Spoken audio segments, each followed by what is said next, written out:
Ce qu'il importe de bien comprendre, c'est que dans la nature humaine, telle qu'elle est maintenant dans ce que nous appelons l'humanité déchue, l'exercice de la puissance a été complètement faussé par l'intrusion d'un élément subversif. Le pouvoir, la puissance, est devenu une affaire personnelle et s'est trouvé de ce fait complètement vicié. Il n'a jamais été dans la pensée de Dieu de faire de l'homme un ver de terre, un être bas et rampant, dépourvu de toute dignité.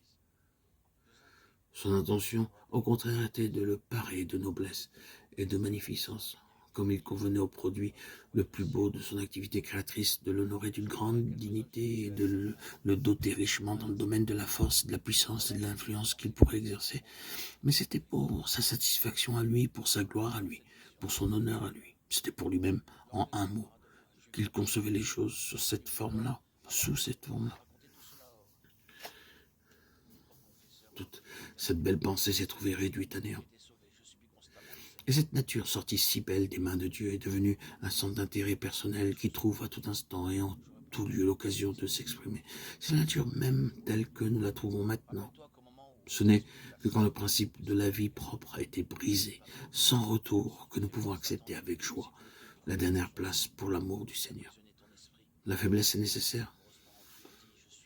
Et le secret de cette nécessité, c'est que l'homme, dans l'état où il est, a en lui une force, ou une aspiration à la force, qui a été détournée de sa destination par une action subversive.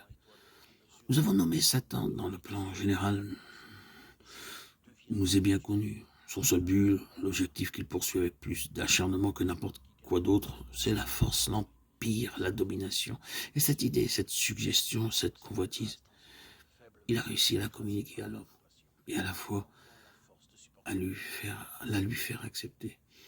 Être comme Dieu, avoir de la force pour lui-même, sans plus se soucier de sa dépendance de Dieu.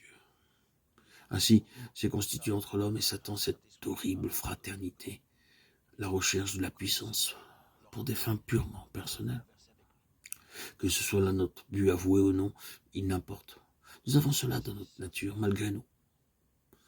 Les saints eux-mêmes découvrent en eux cette tendance-là.